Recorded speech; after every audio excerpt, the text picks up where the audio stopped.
We're just about to go to our game design section of the show today. So let's go over there. So, as we know, we've been working on this thing now for about a week. God damn it, I'm tired of it. No, I'm kidding. But we got to the point to where, oh, sorry.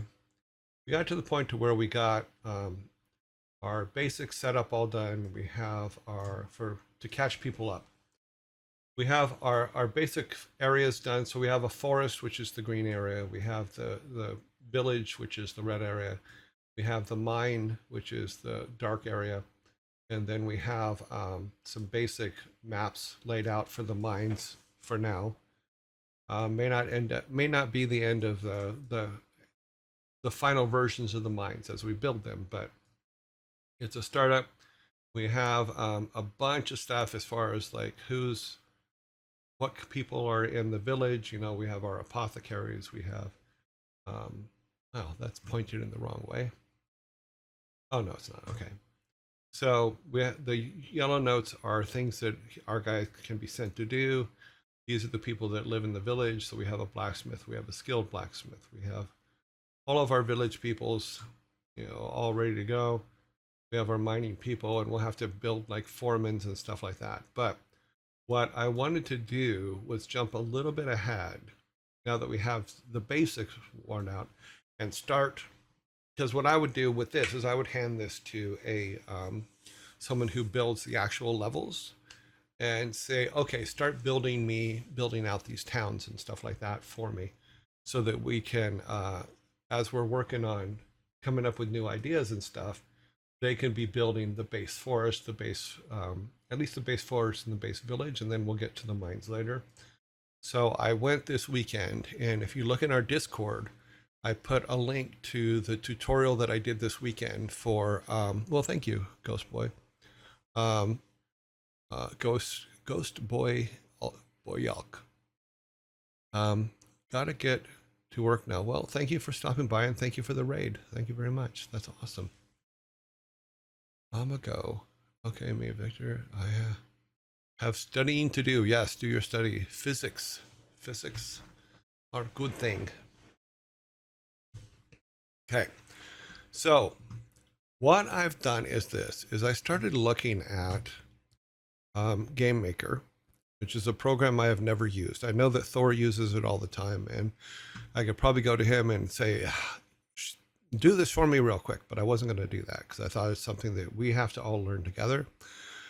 Unfortunately, we got ads coming up, so we may have to do it after the ad. So we'll come back after the ad, and then we'll go into Game Maker, and I'll show you what I'm doing. There is a problem with Game Maker that I have to figure out how to fix, but bye, mate. Thanks for the amazing stream.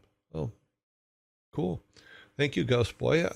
We will add you to our list to attack back. Let's add you to our raid. Copy. We're going to, unfortunately, we're going to a commercial here in about a minute and 30 seconds. So I don't want to get into something that we can't do yet. Let me open our raid thing. We're going to add the ghost to our raid list. Or do we already have them? Do we already have them on there? FGH. No, we do not. Okay, we'll put him down here for right now, and then I can add him before we get to. He'll be red marked. That way I can remember to add him. Okay, it says ads are coming soon. So we just got a couple minutes, about half a minute or so. That's usually what it takes when it turns yellow like that. Today I don't know, my timing just seems very, very off today, and I apologize for that. But we will venture through and get there. We will make it. Absolutely, we will get there. We don't want to mess that up. I'm literally just killing time because I know that ads are coming up here in literally any moment now. Let me do this. Let's go to here. Let's search for. We're now in ads. What does Pokemon Master? Oh, he's new. Oh, let's do this. We copy that. We come down. He's got 87 followers. That's awesome. Welcome to the beginning. I am also a beginner. I have a few more followers, but I'm still a beginner. Let's add that link. We need to make that a link. Okay, we're all set there. Wait for the ad to go away and then go back to our thing. So, like I said, oh wait, no, I gotta wait. I have to wait for another minute and 1 second.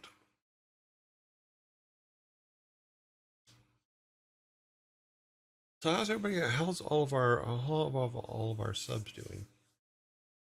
Okay, thanks. Ads now. Yep, 120 seconds. Because what I'm trying to get used to is not talking over ads, because I have a tendency to talk over ads. So you are using static maps rather than a random dungeon. I have not made that decision, True North. I've just put stuff in there to because when we started doing this, it was just to show something. It wasn't we were going to ever build it or do anything like that. So we haven't made decisions on whether we're using a random generator or anything else. So to go forward, True North asked, okay, so you're using a static map rather than a random dungeon generator. No. What I did with the thing that you're seeing, let me go back to the map itself. So if we go back over here, as I was showing that if you're going to design your dungeons yourself, it can be a huge when you're just throwing things on paper, which is what we were doing here, and we're coming up with different ideas and stuff like that. The thought was, well, I keep thinking about what these 16 dungeons are going to look like, and it's in the back of my head all the time. So what I showed was if you go to say a D&D dungeon maker generator app, which we did. In fact, I think I can open it from here and it will come up. Hopefully it will come up. Will it? Yeah. So I said that you can go in here and say, in this case, I did some random numbers. So I grabbed it. I said you can find one of these generators and just say, okay, I want this, and I want it to be paper, and I want it to be medium, and we'll say 30 points, and then multi-level, so it puts stairways in. Then it can give you some maps so that and then you can save these as JPEGs and then put them in here to where, so that you don't have to, it won't weigh heavy on your mind while you're working on other things. Because for me, when we were doing this, I'm working on all this stuff here for the village and for that. But every time I went over here, I'm like, oh shit, I still have to design 16 levels. So what I said was you can do that this way and then just have it to where you have something there. So you don't have to worry about it. You don't have to go, oh, I have to do that. It's done. Took you 10 minutes to make them all up, and then another 10 minutes to line them up into something that makes sense. Because if you see, we've lined them up stairway to stairway, all those kind of things, just so that we have something over here. And it leads into some interesting shapes and things like that. But so that's what those are. And I've said over and over again, these may not be what our dungeons end up looking at like, because as we get into the editor and we start building things, we may go a completely direction by that. This is just to ease our mind about not having to worry about designing 16 levels while we're doing quick layouts. Okay, let's see. What is the icon by my name? Because I'm on my phone. I don't want to say what. Let's just see CUC. Yeah, the story behind the icons is When I worked at Blizzard, because I worked at Blizzard from 1991 to 2014, we gave out basically awards for 5 years, 10 years, 15 years, 20 years, 25 years, etc. And the very first thing we got that even set us off to give swords for the first 5 years is in 1996, we were called up to the company in CUC, which was our parent company at the time. And they called everybody up, had a big company meeting, and then they gave out CUC tie pins for 5-year awards for working for CUC. Is you've been with us 5 years, you get a tie pin. So on our way back down to Orange County from LA, we're looking at these pins and going, we don't wear ties. When are we ever going to wear this pin? So we came up with the idea of giving swords out. So what I did when I was putting together the sub stuff is the first one is a CUC pin. The second one is sword. The third one is a shield. The fourth one is a ring. The fifth one is the helm, which is here behind me. And then the sixth one right now is just an image of Joy Erase Bar because I thought it was kind of cool to have that. So you'll see that, and you'll see different cheer things and things like that. There's a bunch of different emotes and icons, but it's not, there's no N in there. It's just a CUC. So you don't wear ties. I have not worn a tie for many, many years. But you figured a sword made more sense, yes, because you were all running around with empty scabbards. Well, it's just, in our industry, it's very rare that you'll wear a tie. You know, I don't actually recall seeing many people wearing ties. Yeah, weddings, things like that. Hang on just a second. Weddings are a good place to wear ties. You know, church, I guess. I don't know. No, but the swords were our version of a 5-year reward was a sword. In fact, my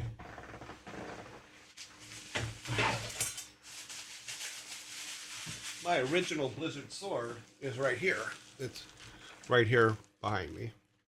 You know, this was the original swords that we gave out at Blizzard. Unfortunately, this one's broken, so I have to have it fixed. But I do have the part. I just need to fix it. And then 10 years was the shield back here on the ground. It's down here.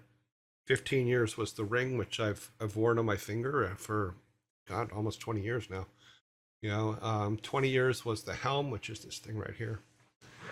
So it just seemed like a really good progression to use for this, for the subs and stuff like that, because I just thought it would be cool.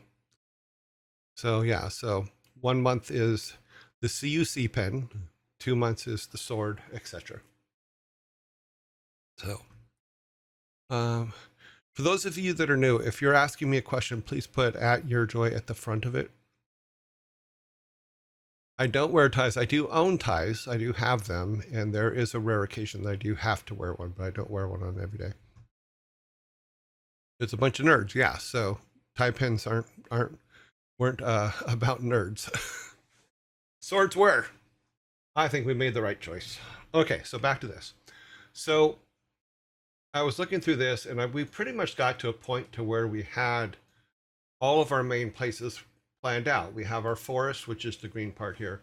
We have our village. So I'm like, okay, well, let's go into a game engine and start building it. So I'm like, okay, well, I don't know any game engine to do it in. So the suggestion came out to use Game Maker Studio. So that's what I did.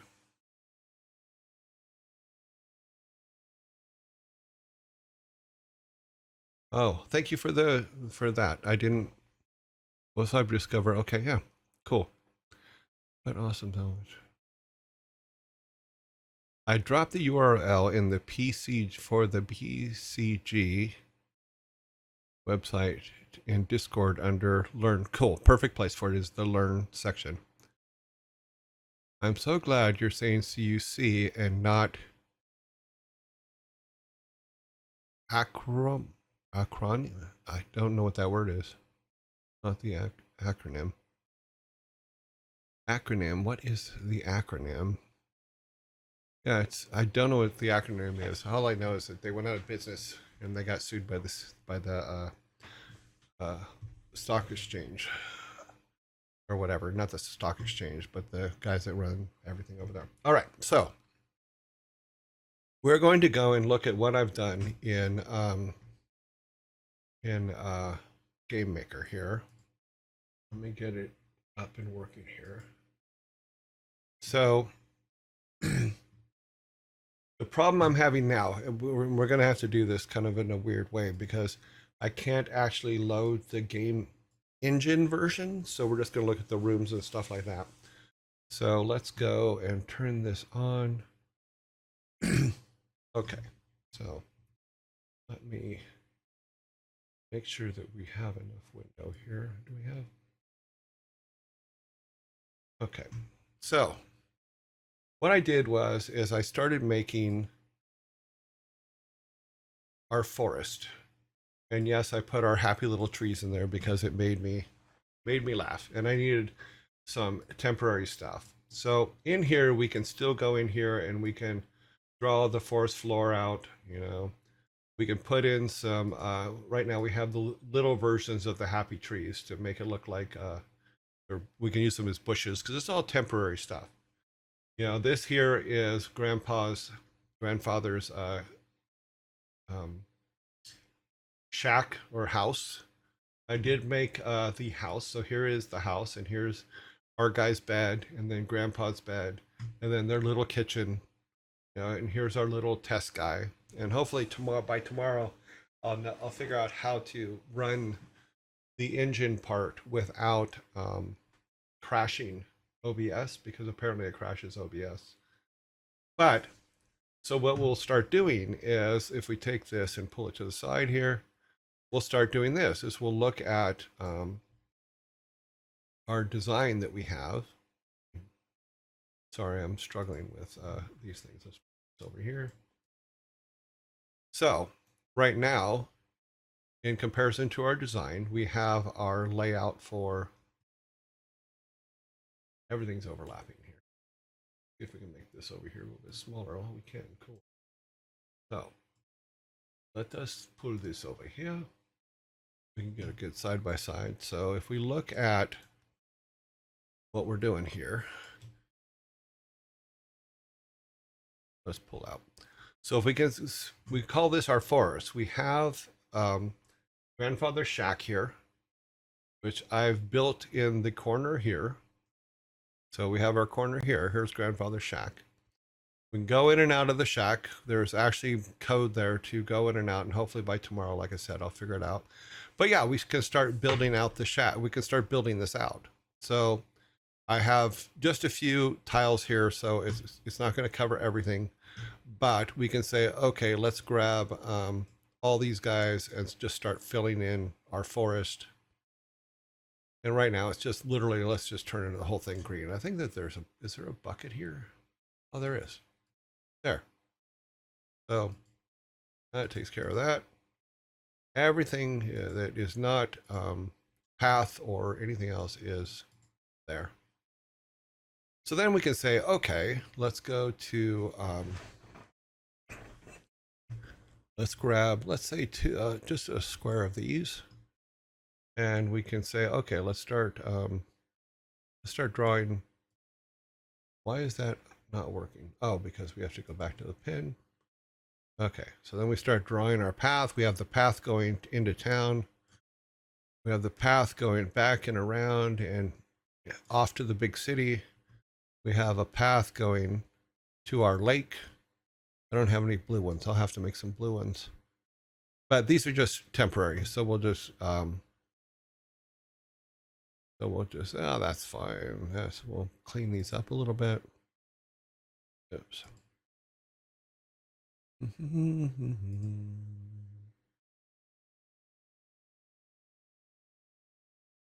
So yeah, so we can just go in here and literally throw stuff in here to set simple paths.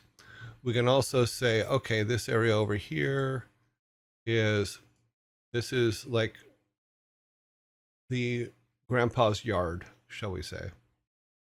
So this is the yard around the house, which is when you go and chop wood, you do things like that. You do them in this section here. You know, we can also say that we can grab another building. So let's grab our objects. We want this, that's grandpa's hut right now, but oh wait, cancel. Forgot, I have to put it in there. So we'll grab this and we can say this is our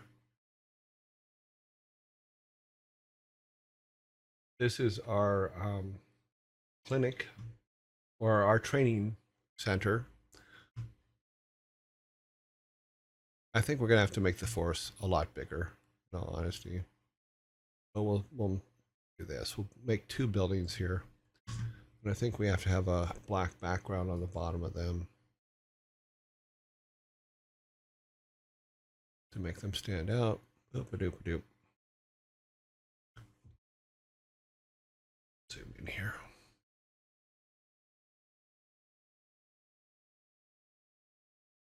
Yeah, so basically we just start building our layout of where they can go, what they can do.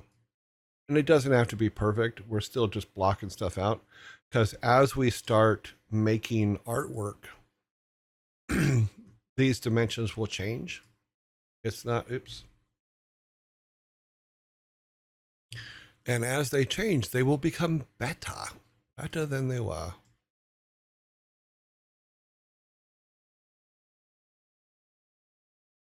Do that. Let's go back to our instance and click on this guy again and then make him fit. You shall fit.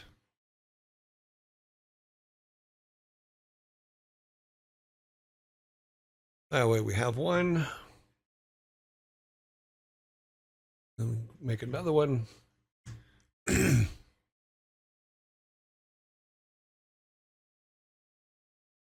And then this one will be the clinic, so it doesn't have to be as big as his studio, but we'll just make it like that.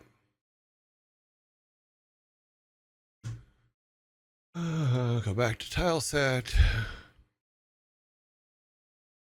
Now, granted, I just learned this, so I'm not going to be great at it, but we'll do the best we can while we're throwing this stuff together. And then I will have to do that. And then we'll refine everything because nothing's going to be perfect here.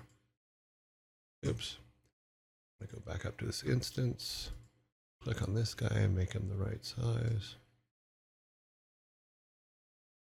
Okay, so we now have our granddad's house, we have the training center, and we have the clinic. And yes, basically just blocked out, but that's okay because I'm using the granddad's blocked out thing for blocking it out.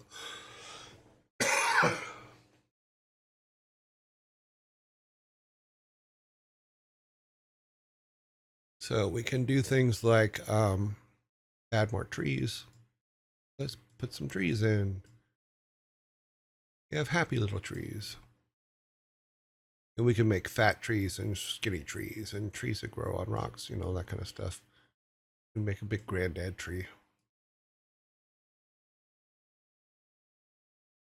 So we can make forests, do a copy.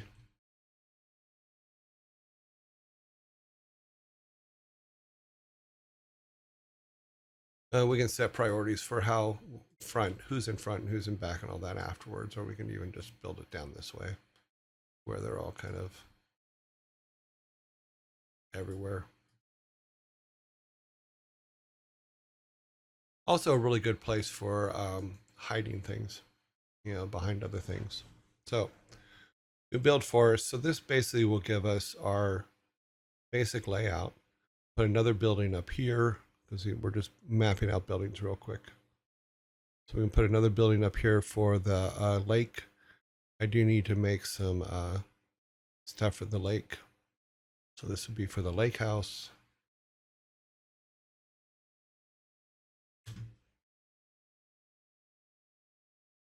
But the tutorial actually was pretty easy to follow along. There's a couple of places where he skips things, and you have to kind of figure them out yourself, which caught me a little bit off guard, but I figured it out. So I was happy about that because I'm like, oh no, what have I done wrong? You did nothing wrong. You left that section out.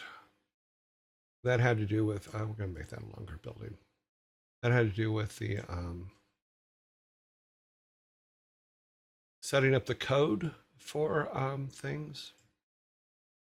Because in order for your guy to basically teleport into the house, right?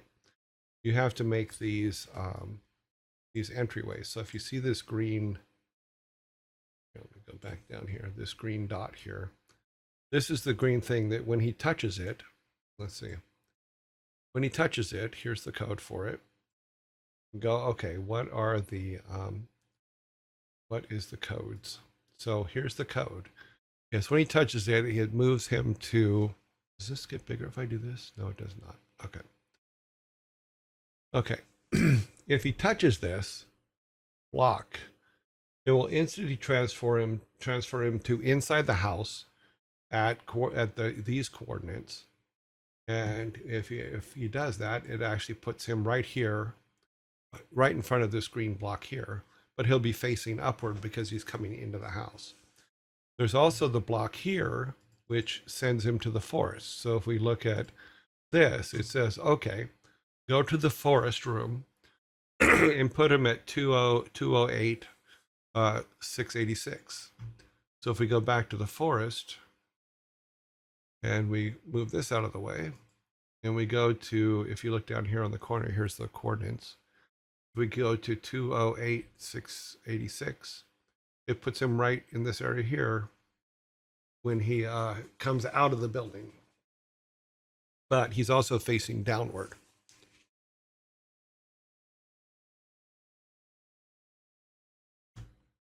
Yeah, there are shortcuts out there where people use shortcuts that aren't they don't tell you what they're doing.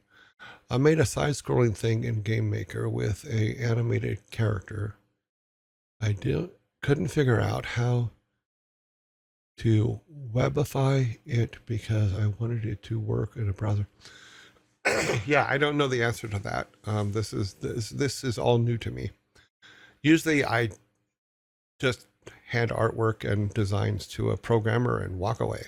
So programming is not my thing. I haven't done any programming on a game since Sega Lost Vikings. Yeah. Side scrolling. When will we draw people PP of roads? When we will draw PP of roads.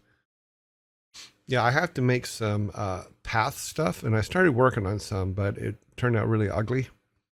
You know, if I bring in, how do I do that? How do I show? Oh, I'd have to use Photoshop. Let's see if I can pull Photoshop into this without messing too many things up. And we want to, not those, we want, did I not save it? I should have saved it. I go to show, RPG, forest map. Yeah, so let's pull photo. Oh, we're in an ad. Sorry, guys. That's me not paying attention.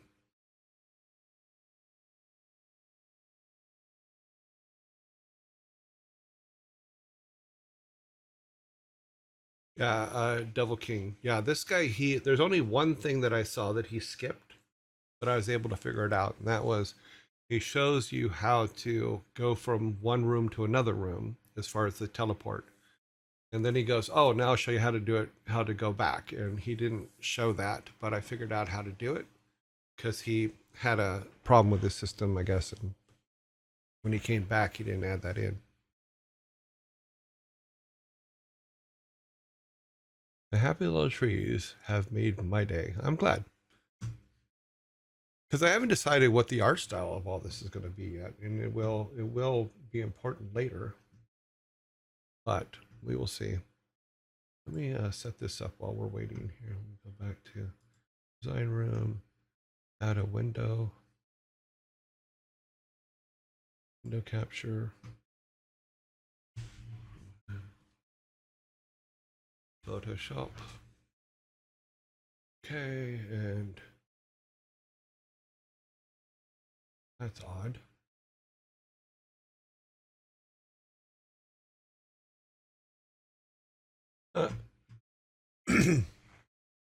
I will never understand why this thing does the things that it does, in all honesty, because that should be showing the screen. It should not be showing what we've already seen. Okay, that's not going to work. That's good to know. Okay, so, yeah, let me do it this way then. Well, do I have a picture of it? I think I have a photo of it. Let's try that. Browse into RPG, tile sets. Yeah, I have a picture of it. We'll try that. Okay. So I started working on this, which was a base tile set of ground and plants and all that. But then I'm like, it's too much. There's got to be a better way, and a better look. Because I ended up starting to lay this out in the game, and it just looked horrid. It looked very uninviting. What would you do if someone on your team for a game, there are 3 of us, wants to rush the game you're currently working on and start a game he really wants to create? He called it a throwaway game, but the other 2 disagree. Well, the thing with teams is this, is you all have to be on board or it doesn't work. If he wants you to also help him with his game because what he really was, he has to help you with yours first. Especially if yours is already in production.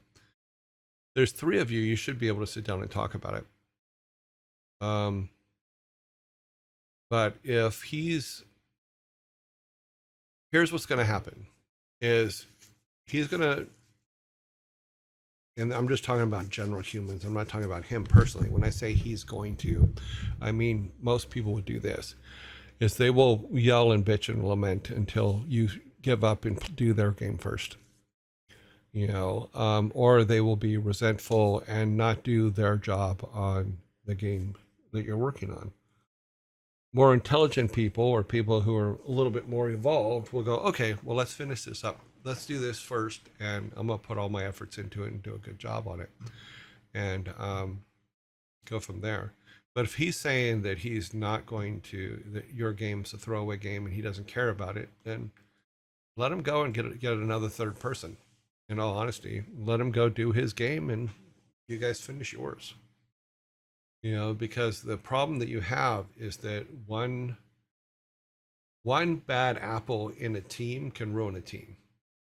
And if he keeps pushing on this kind of thing, then you don't want him on your team anyway, because he's going to do it in every single game. Anything that's not his, he's going to make bad, for lack of a better way to put it. And you don't want that on your team. It's better to get rid of a problem early before it grows into a big problem. I've gone into teams where everybody on the team knows who this person is, that's causing all the trouble and that keeps slowing everything down. And nobody in management ever does anything about it. But everybody knows. They know not to trust the person. They know not to give them work that they're depending on. They know all this stuff. And money for game development is too hard to get, to waste on someone that doesn't want to be there. Yeah, they're going to lose interest in your game. I'm going with what Sparta is saying here. It's very likely the person will lose interest in the middle of doing his own game if he can't finish his initial project. Yeah. If he's not interested in the project you guys are working on, replace him. You're going to save yourself a lot of pain and suffering. Yeah. If you really want, good luck to him. As we used to say at Blizzard, he's gone on. He's gone on to other pastures. Oh, I didn't put a notification on this page, so I don't know what that one was. I had to turn them all off at one point. I'll put it on here later. Whatever just happened, thank you very much. Democracy wins. Yes and no. Democracy. Democracy is a great starting point, but every team needs one person at least in charge that can say yes and no to save you from going down paths that are just going to muck things up.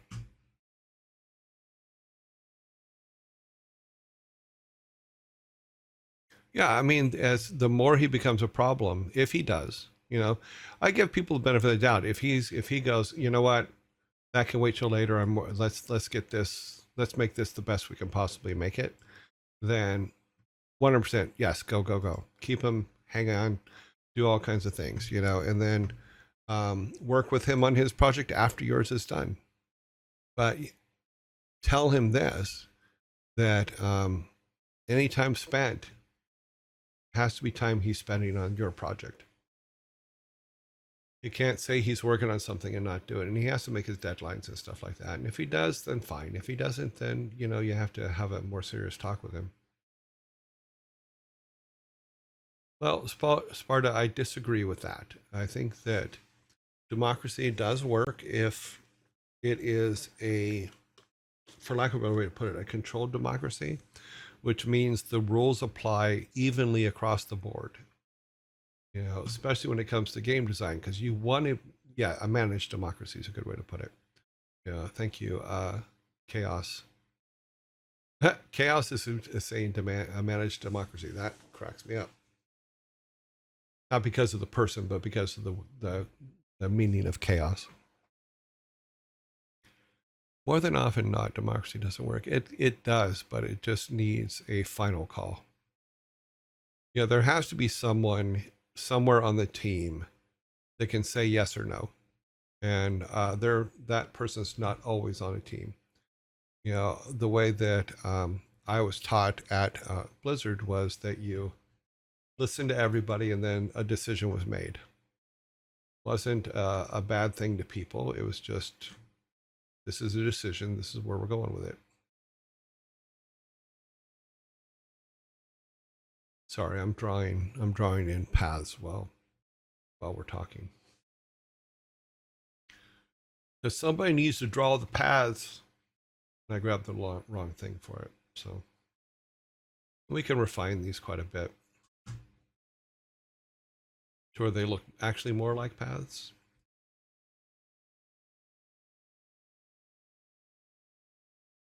A piece of dirt that doesn't have I should put this on here so I can see what those are. Let me grab.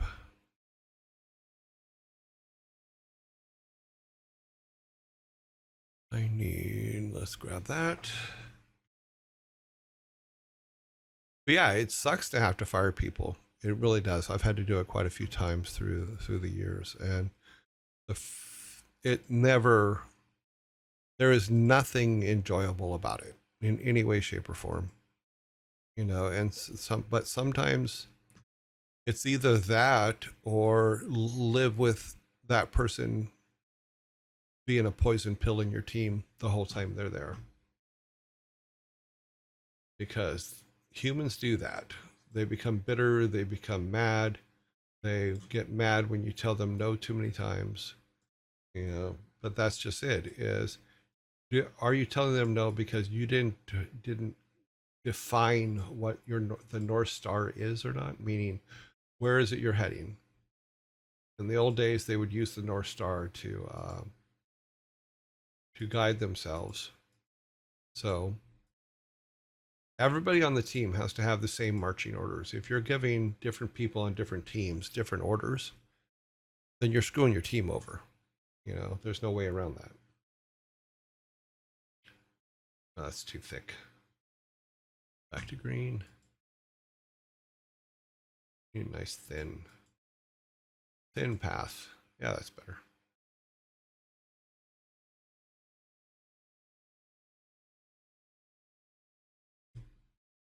All right, I hit the Windows button instead, and then I did that. That's not a good thing.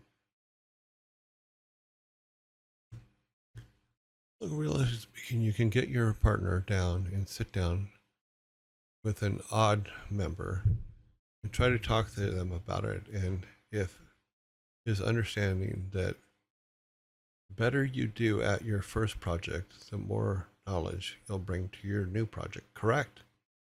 If that person just throws some type of tantrum, then do you really need him there? That's pretty much it.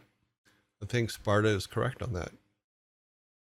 If ever worked, there are employees that sour the environment because someone else wishes they would be fired. I'd rather they fire people not pulling their weight than lose the actual good workers who get sick of it and leave. Yeah.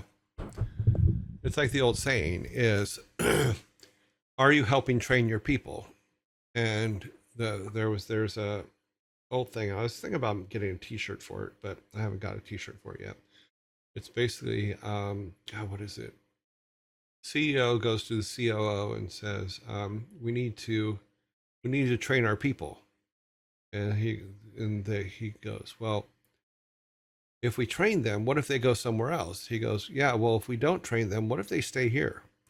You know, you want to be able to keep your people growing, keep your people learning all the time, because you don't want the worst to stay. And a lot of times people do exactly what was said here is they get fed up and they leave. You know, your good people leave, and you don't want your good people leaving. You want your good people staying. And sometimes that means pulling the bad apple into a room and saying, stop this or go away. You know, it's pretty much that simple. You know, because it's not a matter of, oh, that one person is making a mess. That one person affects your entire team. I learned that the hardest way possible, meaning I had my team's ass kicked by a bad employee for a while, and I kept putting off dealing with it until there was no way to put it off anymore. And by that time, everything was so poisoned that it was just like, okay, I'm screwed. But I learned a very valuable management lesson in that you got to take care of that stuff quickly. You know, you can't just, oh, he'll shape up.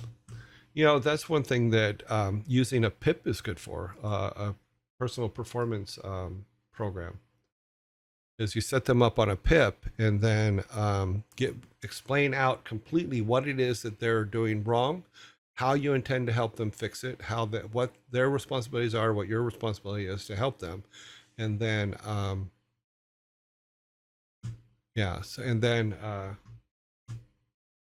put it like 60 to 90 days for them to 30, 60, 90 days for them to make corrections. If they make corrections, great. If they don't, then you go, okay, we've given you the opportunity. It's time for you now to go away because you're not trying to fix it. There's also situations where you put someone on a PIP and they succeed on the PIP, and then people above you tell you still have to fire them, and those are bad situations. I'm not a big fan of those kind of situations. So sometimes your boss has got other plans. There you go. Look at that. We got a nice little path going. Basically, all I'm doing is just setting up some silly paths so that our guy has something to walk on. But see, so we'll take all of the stuff up here, the real quick path that we put in here. We'll take all that and clean them up to where they look like this. And then when we start actually getting real artwork, we can start uh, making it better. But we may have to, I think that we're going to have to make this forest a little bit bigger. But you told us a story of the first person written. Yeah, I was the first person written up at Blizzard. So I'd assume you know the other side of the coin too. A good stern talking to can help out sometimes. Oh, absolutely. Because when I got written up because Alan didn't know what else to do because I wasn't doing my job. And I think there was only about 20 of us then. And I was going through my divorce. I was a complete wreck. Everything was falling apart in my personal life, all that kind of thing. And Alan went and talked to someone and said, "What can I do? Because this guy used to be a great employee. How do I fix him?" And the psychologist told him, "Write him up." And he did. He came back and he wrote me up, and I'm sure it's still in my jacket at Blizzard somewhere. Oh, I can't see it. I can't see the name. I can see the 24. I cannot see the name. There's got to be a better way to do this.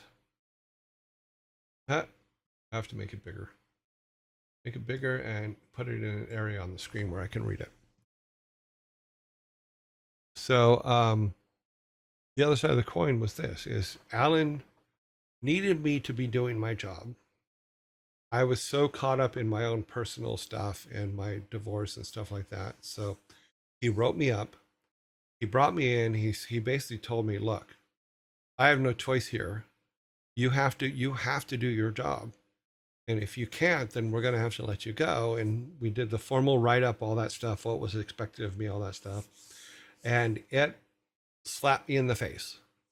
And I jumped to it and started making corrections immediately, because my home life had completely disappeared. All the other things had completely disappeared from home. The only thing I had left was my job.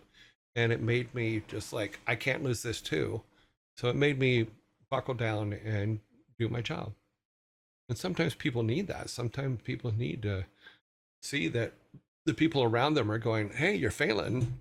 We want to help you, but by the same token, you got to do your stuff too."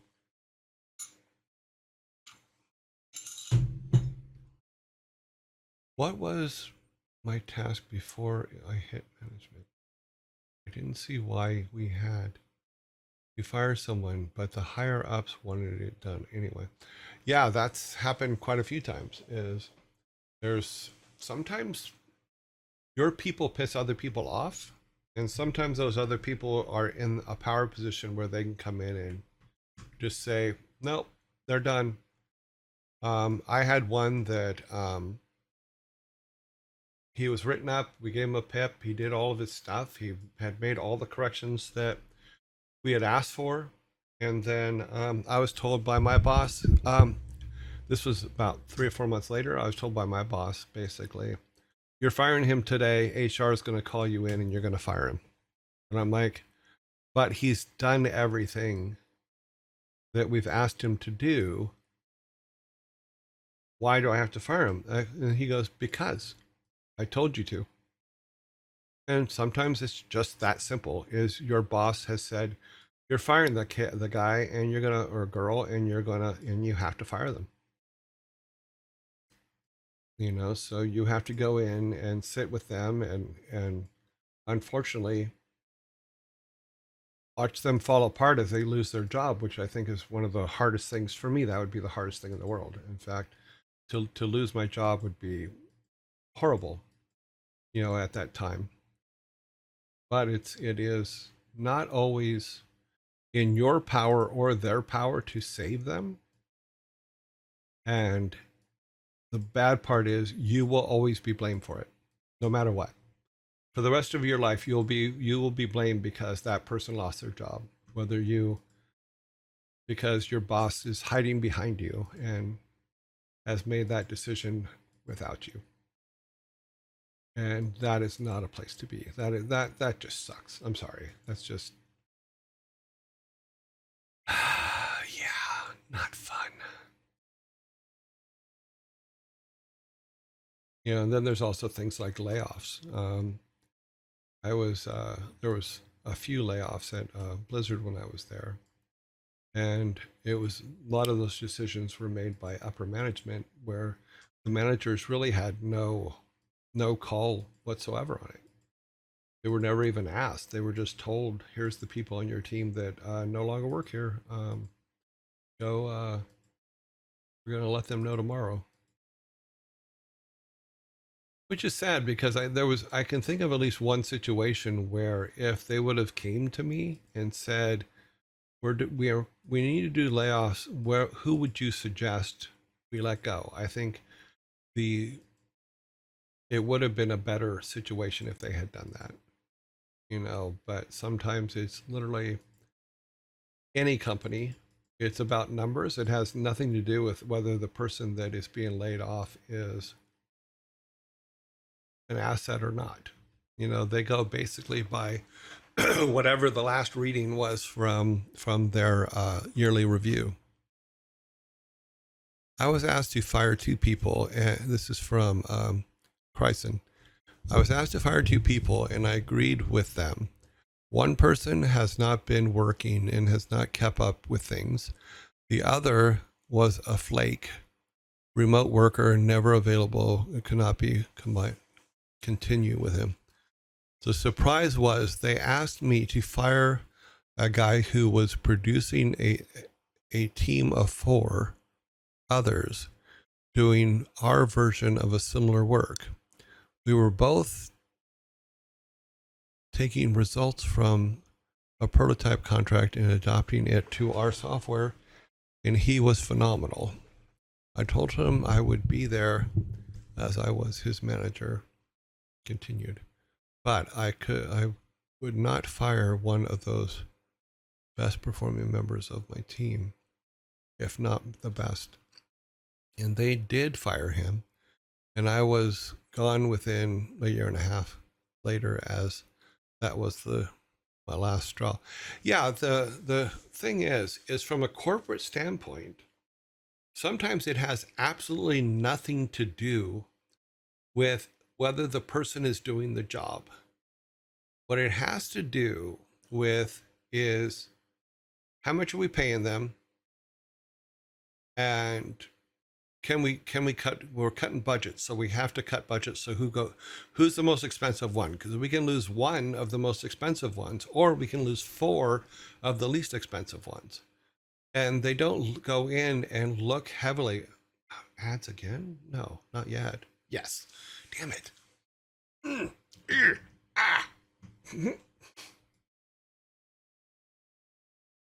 Sorry. We're in ads. Look at our ads. We have the prettiest ads in the world.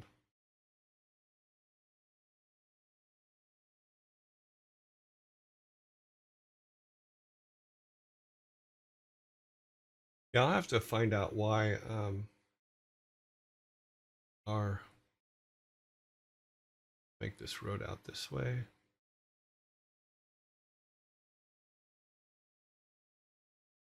I'll have to find out why our thing isn't working.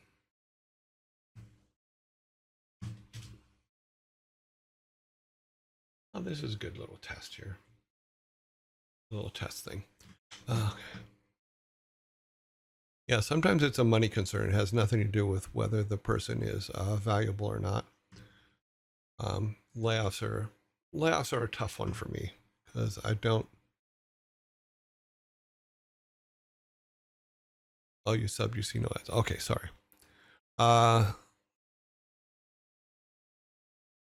They did fire him. You're gone a year and a half later. Yeah, it's a tough one because corporations sometimes make money decisions to get rid of people, not personnel decisions or how much work one does. Because I've had people on my teams that do phenomenal work and are always there, always enthusiastic and stuff like that, and then come back and be told, nope, we're laying that person off. I'm like, wait, why? But that's also why I tell people that if you're doing a job for a company, learn other parts that job connects to, because if you learn the other things that are going on around you, it makes you, if you know more than one thing, it makes you fall down the ladder of layoffs, and you don't want to be on the top of the ladder when it comes to layoff times. I got promoted once, and 3 months later, a whole company did mass layoffs and cut top people. Yeah, happens all the time. You know, I think they just did that. I think Microsoft just did that at Blizzard early last year. I think they laid 19, I believe it's 1,900 people off or something like that. I'm like, wow, that's crazy. And it was all people that cost a lot of money. And they cost a lot of money because they do a damn good job. I got promoted. Okay. I am subbed. I can see, I see no ads. Okay. I will say that burnt me though. I dropped back from that level of management for more than 10 years. I am doing it again now though, but I put a lot of questions into expectations and the practicality of what I am being asked to do. You know, another thing you can do is keep notes on your employees and say, okay, well, when they come to you and say, well, we want that person laid off, we want that person fired, you can come back and say, okay, well, that person, and I'll use a fictitious example. I go, well, you remember that, and I say this to my boss, I go, you remember that trailer that you loved and you hyped and you went around and showed everybody it? That person made that video. Are you sure you want them to be fired? Because then they're going to go make cool videos like that for someone else. Then you can go, now on the other hand, we do have a person on the team that that doesn't work on the videos, that always is causing trouble and stuff like that. Let's let him go instead. You can do things like that. And sometimes they will agree, because in some cases it is about head count. It's not about dollars and cents. So there are things like that that you can do. It also gives you a branch of potential over career. Make sure to sing praise. Yeah, I have always told all of my teams this. If we succeed, it's your fault. If we fail, it's my fault. And that's a very rare, I'm told that that's a very rare attitude from a manager. Because I've been in a lot of situations where a manager above me or a supervisor or a vice president or whoever will come to me and say, that video is really cool. And I will say, this person worked on it, that person worked on it, that person worked on it. They did a fantastic job. They're responsible for why that video turned out cool. Then on the other hand, I've had managers come to me, or supervisors or vice presidents or even presidents come to me and go, that video is really, really bad. And I go, you're absolutely right. It's completely my fault. And I will not tell them the name of the people that worked on it, because that's not their job. That's my job. My job is to go back then and say, look, this video that you worked on was really bad. We really need you to step up and make a better video next time and things like that. But I will never say to a boss or to a vice president, oh, that bad video was made by someone else. I always say, that's completely on me. I will make sure it doesn't happen again. You know, even if they've asked, and I've had people ask, well, who worked on that video? I go, it doesn't matter. You know, I'm the one I was the final call on that video being put out. I am responsible for it. And I will go back and take the action that needs to be taken to improve that, you know, but not them. It's not on them. They're only there when they're only mentioned when they succeed. You know, because, and I said this at the last job I was at, is I go, look, and I didn't mean this in a sarcastic or mean way. I meant it as truth, and I don't think they fully understood it. But I said, look, I'm going to come in here. I'm going to do a bunch of stuff. We're going to make a lot of corrections. And if I do it right, it'll hopefully put you on the path to have the career that I've had. But no matter what I do here, it will not affect the career I've already had. But if I do it right, it'll affect yours. And that is the point. is I'm at a point where, you know what, my career is made.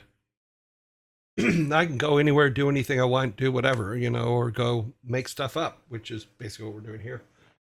And it's not going to change the history that I've had in the game industry. It's not going to change it. But if I come in, I will do everything I can to correct things and make them right so that you can have the career that I've had. And if I don't, I failed.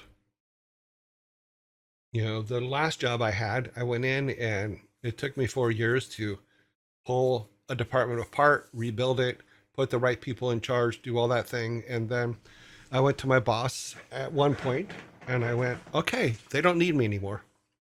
And he's like, what? I go, I promised them that when I came in here, I will be here as long as you need me. And then I will go away. And I did that exactly. And they didn't understand it. They thought, well, why are you leaving us? And I'm like, because you guys are awesome. You are creating some of the best work you've ever done in your life.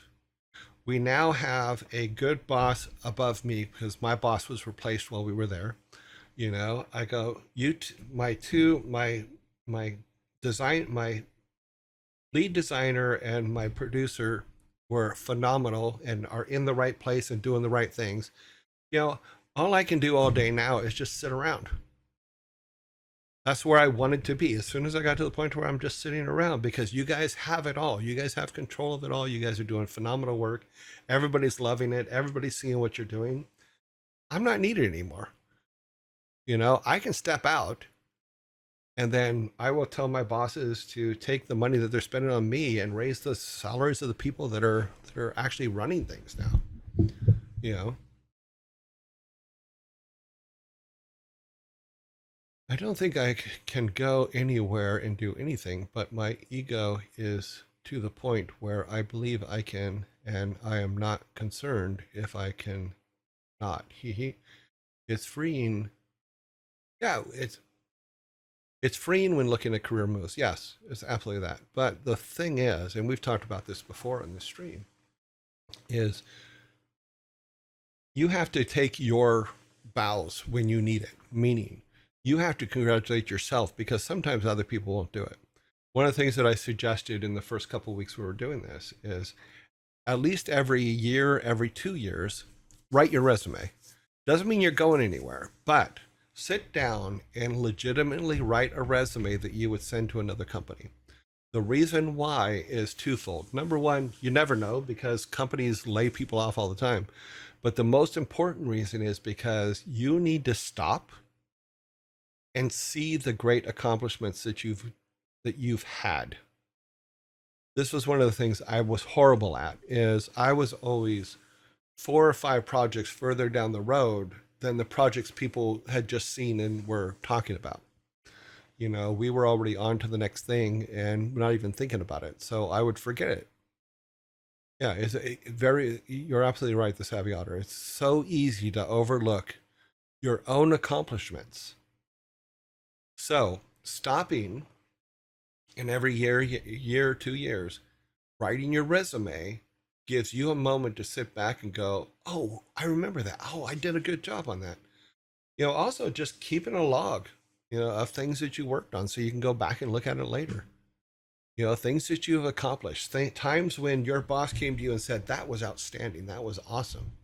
When are those moments? Everybody is like, I remember when we did the South Park episode, we went up, we did it, all that stuff.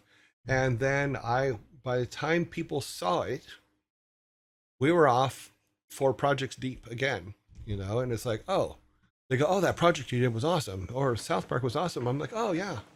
Yeah, that was 2 weeks ago. Sorry, we're off on something else. I wasn't thinking about that. But you do. You need to stop and you need to look at the things you're doing and you need to congratulate yourself and go, you know what? What I did there was awesome. Find those moments, find those points. You can also write down the ones where you do stupid stuff. I I'm not above doing stupid stuff. I remember one of my employees calling me out because we were goofing around at setting up for a project to do some filming and stuff, and I wasn't thinking. I just kind of smacked him in the back of the head and go, "What are you thinking?" You know, and I didn't mean anything by it, but he came back later. He goes, I'm not a kid. You can't do that to me." I go, "I apologize." You know, because it was the wrong thing to do. I meant no harm by it. You know, it was just in the moment, it was silly. You know, I was being silly and he wasn't. So I was wrong. The episode was amazing, yes, but by the same token, it was one of many, many things. And 6 months down the road, down far a year down the road, you're not thinking about that anymore. You're thinking about the other 40 things on your plate and the other 40 things you're doing. So it's very important to go and give yourself those moments. Sorry, I'm cleaning up this path while I'm yapping. I'm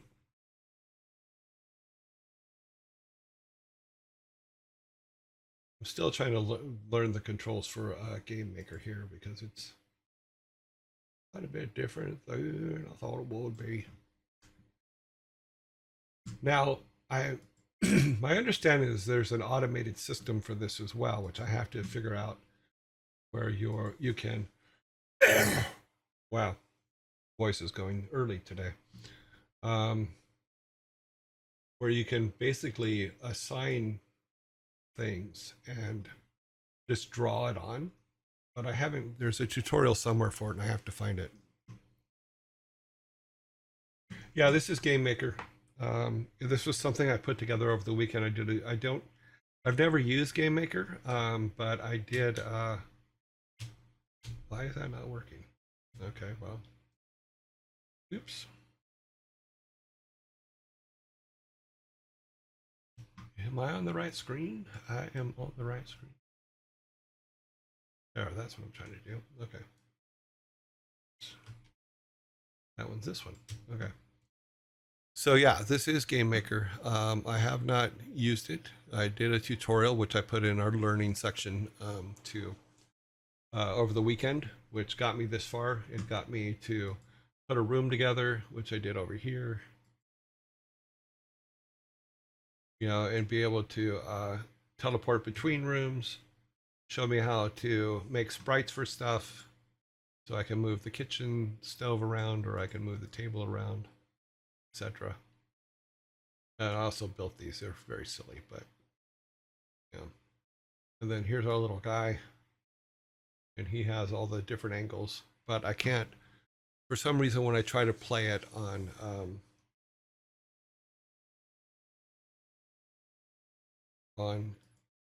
live, it does this thing where it goes, "Nope, sorry," and then crashes out OBS. So got to figure out why. Got to figure out why that happens. That over there. So yeah.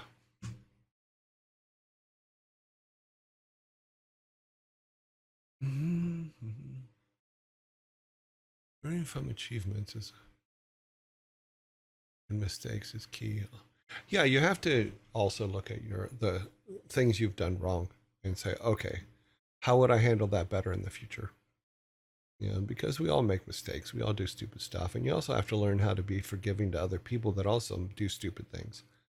You know, but you also have to be very straightforward with them to say, you know, that was stupid.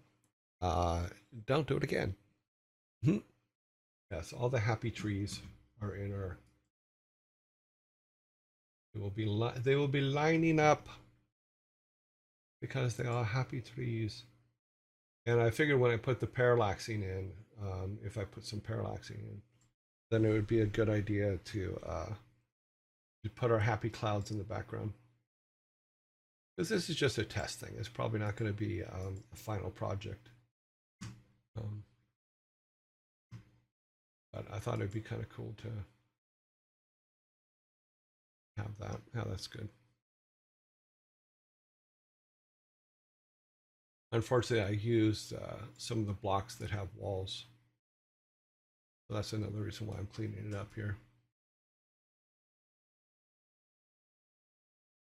And then we'll make some angled ones for the corners, so there's more path-like.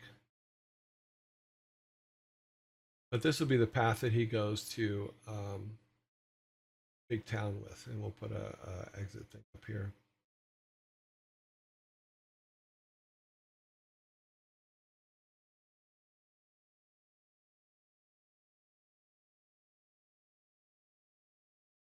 So here we are with our path.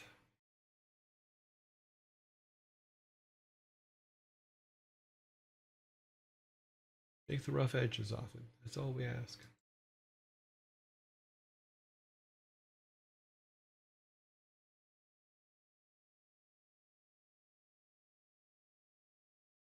There.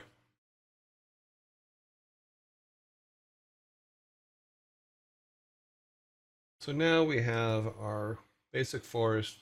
We have our basic buildings. We have to put a lake up here. I don't have any blue blocks right now. I can do a blue block real quick. For some reason, my Photoshop won't show up on the screen either. Open recent. We want not the forest map. We need the indoor map. Tile sets.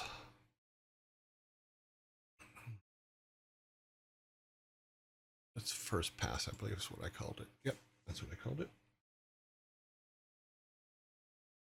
And come in here, and we can get some blue color. Sorry, I'm doing this on the other side here. We'll just get some blue. Make a little bit lighter than that.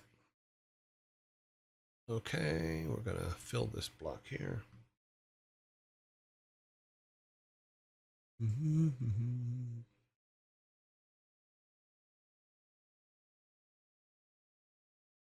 Okay.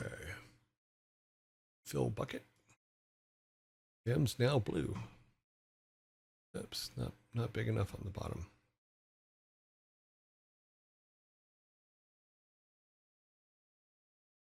That's weird. Why you do that?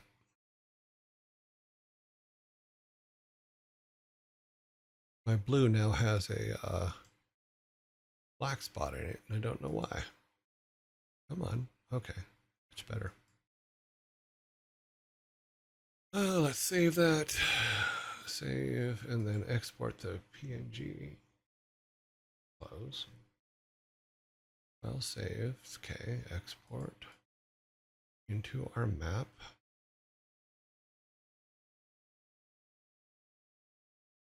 Show RPG. File sets. That one. Save. Yes, replace it. Okay. Now, if I remember correctly, I should be able to reload this. Go down here to sprites. It is right. Our bed. That's our other tile set. This one here. Go import. It will have a blue dot now. Yes, save. It should not screw anything up. And we should be all good to go. Go back to our room. Here. Yep, everything's still good. Now we have blue ones where we can go and draw our lake in. Here's our lake. Oh, that's an odd color. Maybe not so good on that particular color blue, but you get the idea.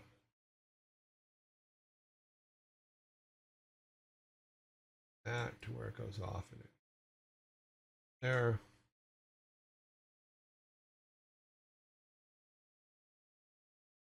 Across here. There'll be a bridge there, and then this can go that way. Like bulge out a little bit more. Yeah, so what we can do then is we'll write code that this identifies this as the lake. Oops.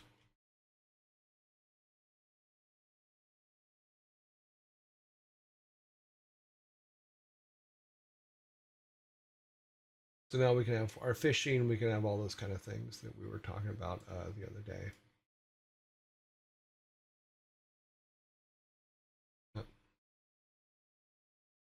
So now technically our world here has its, we have everything that's on that list. Let me move this to the top here. So,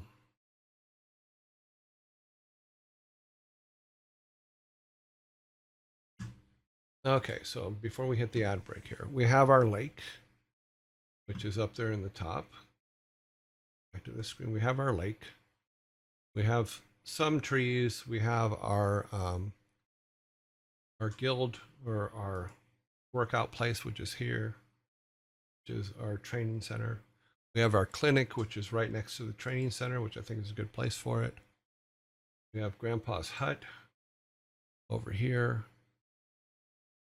Goes good for here. A lot of cool stuff. Apparently, we put some water in the middle of yeah, we could probably do that. We could probably do a couple bridges so there's more water coming through. You also have to have a situation where does Grandpa and the kid get their water from? So we can have different lakes coming through.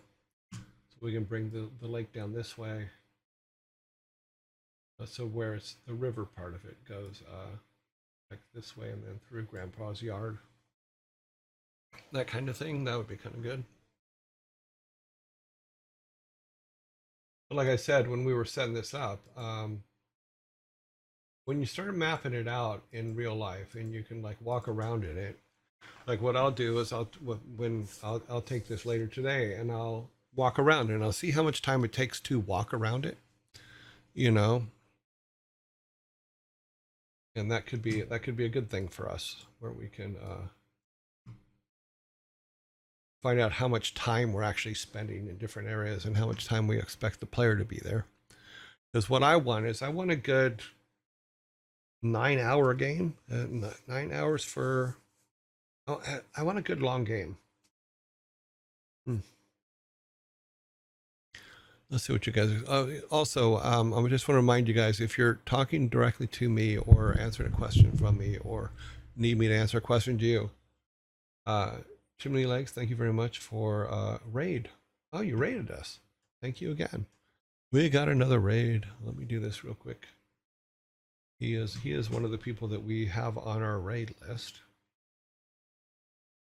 But please, if you're trying to ask me a question or trying to get me to pay attention to something, please remember to put at your joy at the beginning of it because a lot of people are writing a lot of stuff and I'm not sure if they're talking to me or considering continuing a conversation or doing something else. Okay, does that work? Yes, we did a shout out. Awesome. Shout out. Yeah, like I'm saying, you guys are writing huge huge paragraphs now. So please put at your joy if it's something that you want me to look at because a lot of things are going by. Dwarf Fortress Raid. Chimney of Legs and Bricks. Thank you very much for the raid. You're awesome. We are actually getting raided more and more by people, which I think is hilarious. Yeah, we are always here. We are in ads right now, but we will be out in 2 seconds. Look at that. There we go. We're coming out. So we're doing some game design right now for those of you that are just coming in and raiding. We did a shout out. Raid from It's Fun, but kind of difficult to start. Okay. Ads should be finished. They are. Okay, so like I was saying is as we're working on these, now that we're in a game engine and I'm writing these paths out and doing these things, what I will do is I will go back. I would do it now, but unfortunately we're having some issues when it comes to being able to run the game with OBS open because whatever setting I have for the game is saying nope, sorry, can't do that. Let's finish drawing the river that runs past Grandpa's house. What we can do is we can take this here. We can take one of these brown blocks. We'll take the middle one here. And we'll make that a, so we know where bridges go. Just as a placeholder, because it just tells me I have to build a bridge. So you can see we can put all this stuff in here and clean these up.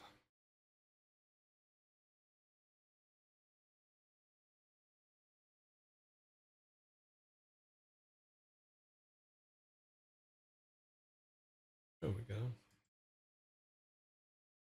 That's better. So now we have a bridge there. Let's put another one over here.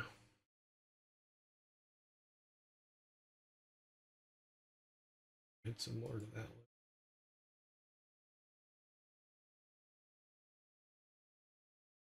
one. Okay.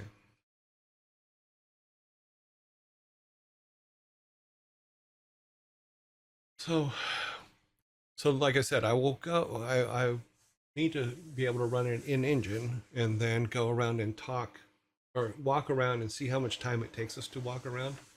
We also have to work on what the size of our happy trees are going to be, and then what size our little bushes are going to be.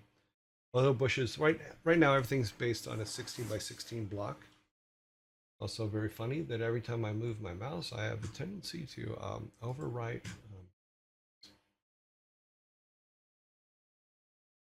Although I'm pretty happy about our trees. I can't lie about that. Our little trees are freaking awesome. And if I go to the right layer, I can pick them up and move them around. Those are trees. And what I did was, and I can't show it because I can't run the engine, is I put its collision. We open this up and we look at variables, is it? But his collision box is, oh, I have to look at it over there. Sorry. I think it's over here. Look at that. And then we go to collision mask. So, oh no, that's the wrong thing. What we meant to do. Same as the sprite. Yes. So I made a triangular collision mask for this item, so that it's basically the shape of the top and then shape to the bottom, so that you can actually walk under the tree. Was my idea. So I use a diamond shape, which worked really, really well. I got abilities and status effects working over the weekend in my turn-based RPG. Cool. More complex ones like chain lightning and taunt. Awesome. Gotta say, loving the stream very and relaxed. Yeah, I'm just, this is who I am all the time. I don't, it's very rare that I get like evil emotional. You know, even when I have to use my dad voice, it's very controlled and, you know. The Dwarf Fortress Raid. Very cool. Oh geez. I didn't realize it was 3:30, guys. Okay, let's hopefully I'll be able to fix the issue that we're having with showing our actual walking around, because our character does, he's got eyeballs and he does move around in all the right directions. That's what that tutorial that I did showed me first, is how to do that. He also can walk behind things and in front of things, you know, all the silly little things that characters do. He's not perfect at everything, but he does. He gets around. Yeah. So trying to find the right screen so we can pull him up here. You know, how to make everything that he has to interact with has to be a sprite, except for backgrounds. I also made some little stairs here, which are silly, you know, but it's what he basically showed his tile set, and I did some copies of it, but I redrew them myself, honest. Mm-hmm.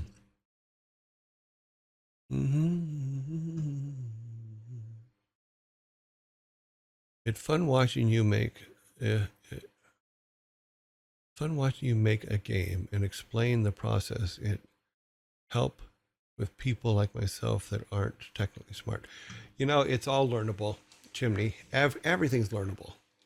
You know, I find it, you know, you guys know Thor. He tries everything. He learns everything. It's because it's what we all believe is it doesn't matter where you are now. It's do you know, do you know what you need for tomorrow and have you gone out and learned it? So do it. If you don't know it, go find out. So let's button this up. So here we are.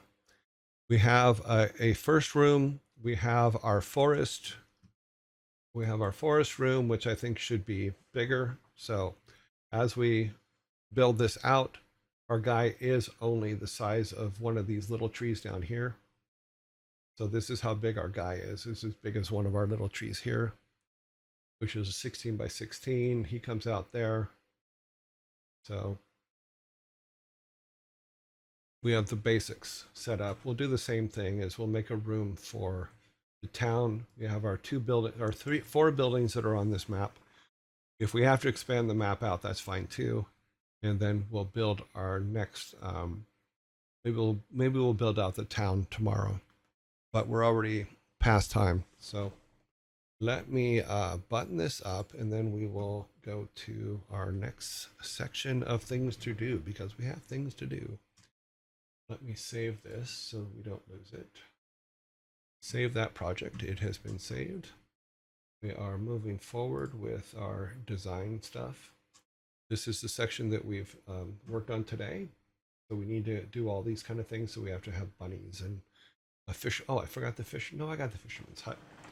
And so our four buildings. Oh, I need to build a well, which I will do tonight. And then let me move us back to here.